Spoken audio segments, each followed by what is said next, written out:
प्रिय विद्यार्थियों, स्वागत है आप सभी का ओपी मौर्य सर यूट्यूब के इस चैनल पर। आज हम कक्षा 9 के जो गणित है उसका जो संख्या पद्धति है, प्रथम अध्याय है, उससे हम 5 क्वेश्चन लिए हैं। आप लोग ध्यान से समझें। दिया हुआ है पहला क्वेश्चन, 20 और 40 के बीच समस्त धन पूर्णांक लिखिए। ठीक ना? समस्त धन पूर्णांक का मतलब जो है संख्याएं जो होती हैं दो प्रकार की होती हैं, एक धन होती है और एक ऋण होती है। ठीक ना? अगर संख्या रेखा पर देखा जाए तो ये मान लीजिए यहाँ 0 है, तो 0 से जो दाएं आपकी जो संख्याएं होंगी वह धनात्मक होंगी। क्या होंगी? ये धनात्मक होंगी। तो जैसे मान लीजिए धन 1, धन 2, धन 3, धन 4, या धन नहीं लिखेंगे 1 2 3 4 5 लिखते चले जाएंगे तो ये धन पूर्णांक संख्याएं कहलाएंगी। और जिन संख्याओं के आप 0 के इधर अगर देखते हैं तो ये ऋणात्मक होगी। ऋण 1, ऋण 2, ऋण 3, ऋण 4, ऋण 5, ऋण 6। इस तरह से 0 की जो बाएं संख्याएं होंगी वो ऋणात्मक होंगी। अर्थात जिस संख्या के पास जो है पहले ऋण लग जाएगा वो ऋणात्मक संख्या होगी। ठीक ना? तो ये जो संख्याएं होती हैं ये धन पूर्णांक संख्या होती है और ऋण पूर्णांक संख्या होती है। तो पूछ रहा है धन पूर्णांक संख्या, समस्त धन पूर्णांक संख्या हो लेकिन सम हो। क्या हो? सम हो। अब ध्यान दीजिए आप लोग कि सम क्या होती है और विषम क्या होता है। सम और विषम, ठीक ना? सम संख्याएं ऐसी संख्याएं होती हैं जो 2 से भाजक होती है, भाज्य हो जाती है, मतलब ये जो है विभाजित हो जाती है। जैसे 2, 4, 6, 8, 10, 12, 14 ऐसी संख्याएं जो 2 से कट जाती हैं। ऐसी संख्याएं जो 2 से कट जाती हैं उनको हम सम संख्या कहते हैं। और जो संख्याएं 2 से नहीं कटती हैं उनको हम विषम संख्या कहते हैं। जैसे आपका 1, 3, 5, 7, 9, 11 इस तरह से ये संख्याएं होती हैं जो 2 से नहीं कटती हैं। और जो 2 से कट जाती हैं उनको हम सम, और जो 2 से नहीं कटती हैं उनको हम विषम संख्या कहते हैं। तो यहाँ पूछ रहा है 20 और 40 के बीच समस्त सम धन पूर्णांक संख्या लिखिए। तो सम हो लेकिन क्या हो? सम हो, धन पूर्णांक हो। लेकिन जैसे मान लो 20 और 40 के बीच हम धन पूर्णांक लिखते हैं तो 20 और 40 के बीच में 21, 22, 23, 24, 25, 26, 27, 28, 29, 30, 31, 32, 33, 34, 35, 36, 37, 38, 39, 40 के बीच में हो गया। लेकिन ये तो धन पूर्णांक में हुआ। क्या हुआ? धन पूर्णांक हुआ। लेकिन कह रहा है कि धन पूर्णांक ही नहीं लिखना है। क्या लिखना है? सम धन पूर्णांक लिखना है। अर्थात धन पूर्णांक हो लेकिन सम हो। तो सम क्या है कि जो 2 से कट जाए, 2 से कट जाए। तो 2 से कौन कौन कटेगा? 22 कट जाएगा, 24 कट जाएगा, 26 कटेगा, 28, 30, 32, 34, 36, 38। यही आपका जो ये सम धन पूर्णांक होगा। जिनको हम गोला बनाए हैं, वृत्त बनाए हैं, वृत्त घेर दिए हैं, वही क्या है? यही संख्याएं जो वृत्त के अंदर समझ लीजिए हो गई, वही क्या हो गई? क्या हो गई? ये सम धन पूर्णांक हो गई। क्या हो गई? सम धन पूर्णांक हो गई। तो इसका आंसर क्या होगा? पहले का जो हल होगा ये कैसे होगा? यहां लिखना है सीधे कि समस्त धन पूर्णांक संख्या लिखिए। कौन कौन संख्या लिखेंगे? 22, 24, 26, 28, 30, 32, 34, 36, 38। ठीक ना? कौन कौन लिखेंगे? 22, 24, 26, 28, 30, 32, 34, 36, 38 ये संख्याएं हो जाएंगी। ठीक ना, आप लोगों को समझ में आया होगा। कौन सी संख्याएं होंगी? यही आपकी संख्याएं हो जाएंगी। क्या? 22, 24, 26, 28, 30, 32, 34, 36, 38 ये पहला क्वेश्चन हो गया। अब दूसरा क्वेश्चन ध्यान दीजिए। दूसरा क्वेश्चन कह रहा है 1 से 10 तक अभाज्य धन पूर्णांक लिखिए। धन हो लेकिन अभाज्य हो। अभाज्य क्या चीज होता है इसको ध्यान लीजिए। अभाज्य, अभाज्य क्या है? ऐसी संख्याएं जो केवल अपने से कटे, ऐसी संख्याएं जो केवल अपने से ही विभाजित हो, एक से विभाजित हो जाए लेकिन अन्य किसी से विभाजित नहीं हो। जैसे 2 है, एक सब में शामिल रहता है, एक से नहीं मतलब है। ठीक ना, जो है 2 है, अब 2 ही से कटेगा। 3 है, वो 3 से ही कटेगा, एक से कटेगा और 3 से कटेगा। 5 है, 7 है, 8 और 9 कट जाएगा। 8 2 से कट जाएगा और 9 3 से कट जाएगा। किसी से नहीं कटना चाहिए, केवल अपने से कटना चाहिए। तो 2, 3, 5, 7, 9 भी कट जाएगा, 10 भी कट जाएगा, 11 ये नहीं किसी से कटेगा। 12 भी कट जाएगा, 13 किसी से नहीं कटेगा। फिर 14 कट जाएगा, 15 कट जाएगा, 16 कट जाएगा, 17 नहीं कटेगा। 17 केवल 17 से कटेगा। फिर 18 कट जाएगा, फिर 19 केवल 19 से कटेगा। 20 भी कट जाएगा दूसरे से, 21 भी कट जाएगा, 22 भी कट जाएगा, 23 नहीं कटेगा। 23 इस तरह से ये संख्याएं मिलती जाती हैं, वही अभाज्य संख्या कहलाती है जो केवल अपने से कटे, किसी अन्य से न कटे।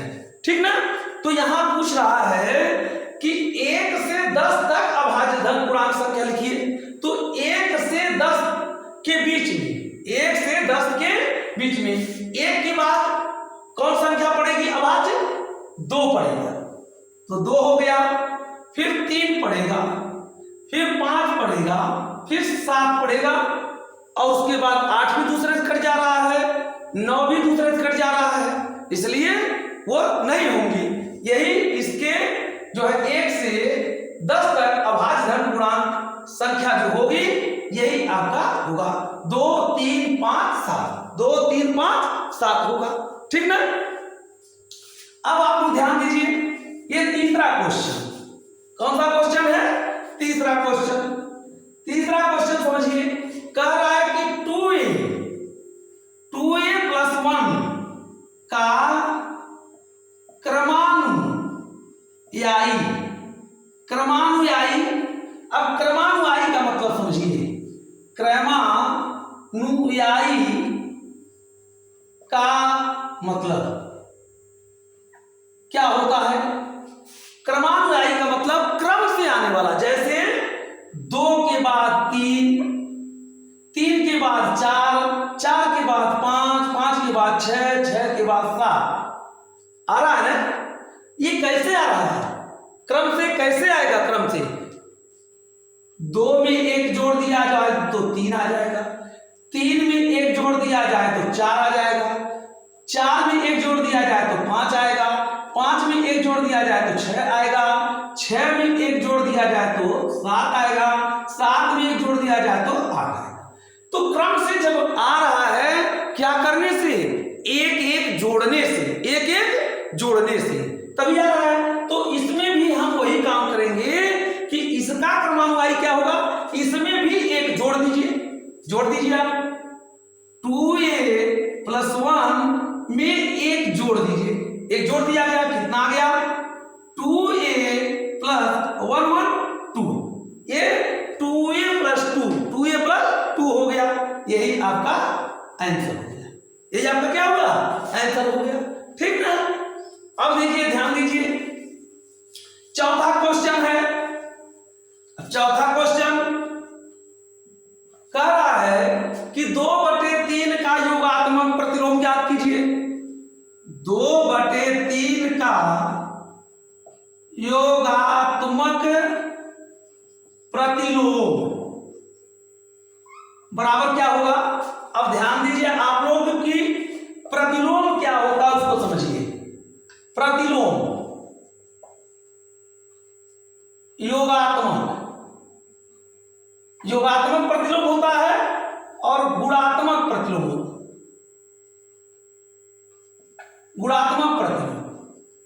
ये दो चीजें आप लोग ध्यान से देखिए। योगात्मक प्रतिलोम होता क्या है कि ऐसी दो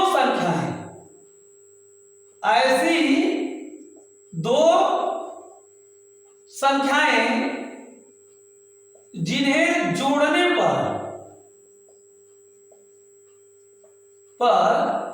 0 आ जाए तो ये संख्याएं आपस में एक दूसरे की योगात्मक प्रतिलोम होंगी। ध्यान दीजिए क्या होंगी। दो संख्याएं हो जिन्हें जोड़ने पर क्या हो जाए, जोड़ दिया जाए तो 0 आ जाए। जैसे मान लो अगर हम 6 में क्या जोड़ दें कि वो 0 आ जाए। क्या जोड़े हम, अगर ऋण 6 जोड़ दें तो क्या होगा 6 और धन और ऋण का ऋण 6। अब 6 में से 6 जा 0 तो अब 0 आ रहा है तो 6 का योगात्मक प्रतिलोम ऋण 6 और ऋण 6 का प्रतिलोम क्या होगा, योगात्मक प्रतिलोम 6 होगा। ठीक ना। 6 का योगात्मक प्रतिलोम ऋण 6 होगा और ऋण 6 का योगात्मक प्रतिलोम 6 होगा। क्यों कि दोनों को जोड़ने पर 0 आ जाता है। जैसे मान लो ऋण 1/15 का योगात्मक प्रतिलोम क्या होगा, इसी का ये जो ऋणात्मक है इसी का विपरीत चिन्ह वाला हो जाएगा बराबर ये का योगात्मक प्रतिलोम क्या होगा, प्रतिलोम 1/15 का प्रतिलोम ऋण 1/15 यही हो जाएगा। चिन्ह परिवर्तन हो जाता है। क्या हो जाता है, चिन्ह परिवर्तन। क्योंकि 1/15 और ऋण 1/15 को जोड़ोगे तो क्या आ जाएगा, 0 आ जाएगा। क्या आ जाएगा, 0 आ जाएगा। जैसे ऋण 1/15 और धन 1/15 तो कट के क्या आ गया, 0 आ गया। इस तरह से ऋण 1/15 का योगात्मक प्रतिलोम 1/15 और 1/15 का योगात्मक प्रतिलोम ऋण 1/15।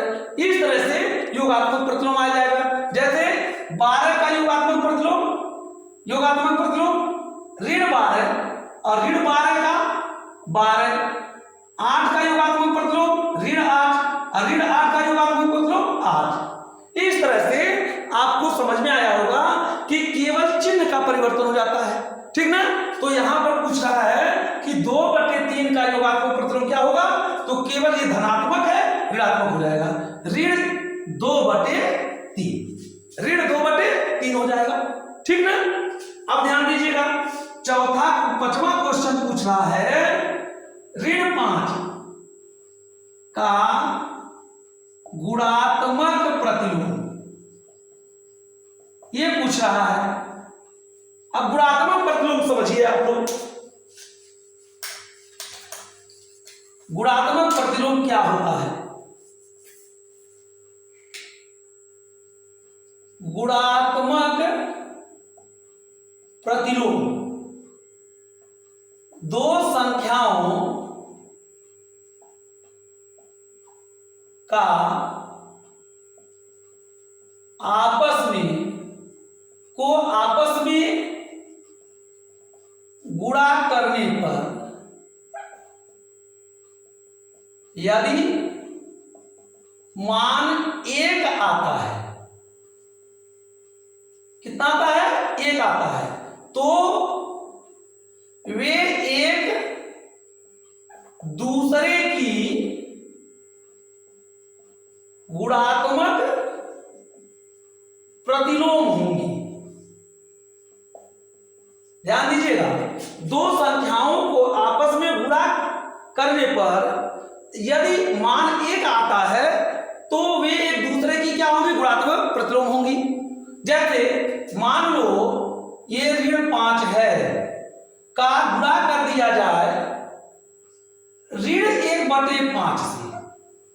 ध्यान दीजिएगा, तो यहां पर देखिए, ध्यान दीजिए, ऋण ऋण का धन हो जाएगा और 5 से 5 कट जाएगा तो 1 आ जाएगा कि नहीं आ जाएगा? कितना आएगा? 1 आ जाएगा।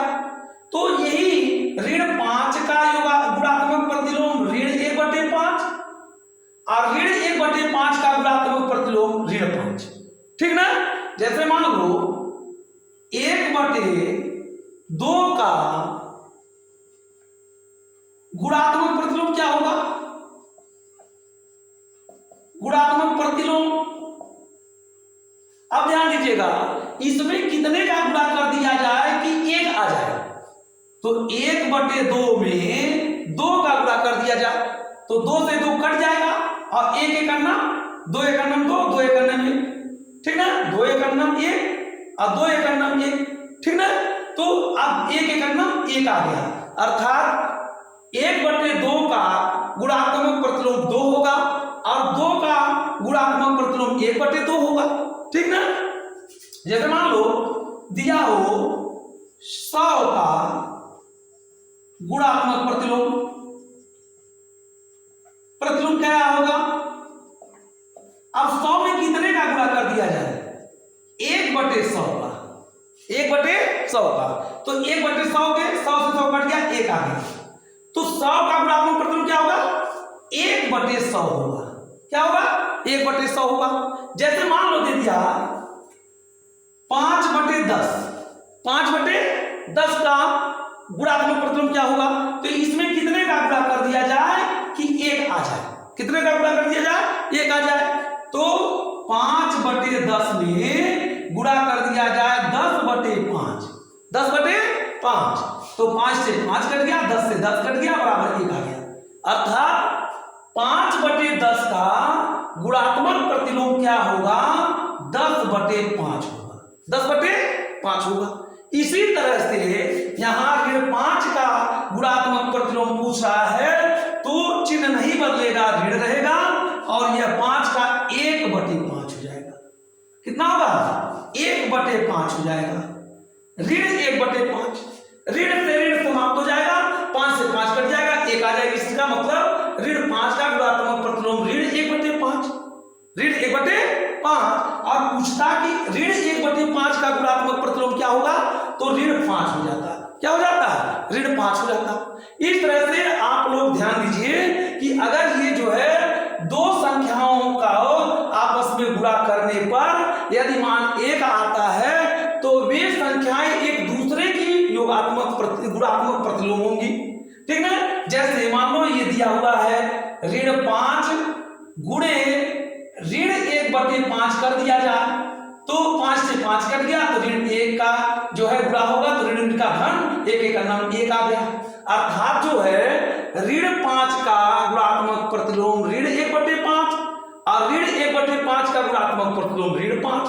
इस तरह से यही उसका उत्तर हो जाएगा, ऋण 5 का गुणात्मक प्रतिलोम ऋण 1/5 होगा, ऋण 1/5 होगा। अर्थात क्या होता है कि इसमें संख्याएं उलट जाती हैं, चिन्ह में कोई परिवर्तन नहीं होता है, केवल संख्याएं उलट जाती हैं। जैसे ऋण 5 का ऋण 1/5, ऋण 1/5 का ऋण 5, ये संख्याएं पलट जाती हैं। और योगात्मक प्रतिलोम में केवल चिन्ह परिवर्तन हो जाता है, धन चिन्ह का रहता है तो ऋण चिन्ह के साथ हो जाता है, ऋण चिन्ह के साथ रहता है तो उसका मान धन चिन्ह के साथ हो जाता है और कोई परिवर्तन नहीं होता है। ये योगात्मक प्रतिलोम कहलाता है, केवल चिन्ह परिवर्तन हो गया, इसमें संख्या बदल गई, उलट गई, ये होता है इसमें, किसमें? गुणात्मक प्रतिलोम में। ठीक ना? ये आप लोगों को वीडियो यदि अच्छा लगे तो आप लोग लाइक करें, सब्सक्राइब करें। धन्यवाद।